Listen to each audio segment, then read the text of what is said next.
কাজ করো না, সব কাজ আমাকেই করতে হয়। তাই কাজ করতে গিয়ে শরীরটাকে পাক পবিত্র রাখা সম্ভব হয় না। আমি চাই তাহাজ্জুদের নামাজটা সম্পূর্ণ পুত পবিত্র হয়ে আদায় করব।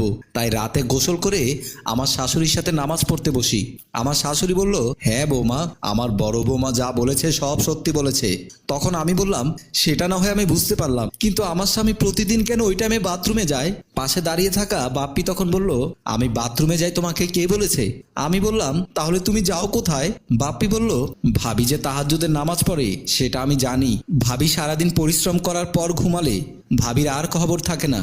তাই আমি প্রতিদিন রাতে গিয়ে আমার মাকে ডেকে দেই, আর মা গিয়ে ভাবিকে ডেকে দেয়। তখন আমার শাশুড়ি বলল, বৌমাকে ডাকার পর আমি নিজেই বৌমার কাপড় হাতে দিয়ে বলি, যাও তুমি গোসল করে আসো।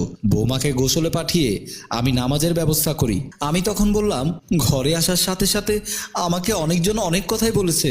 আমার শ্বশুর বলল, তোমাকে কে কি বলেছে?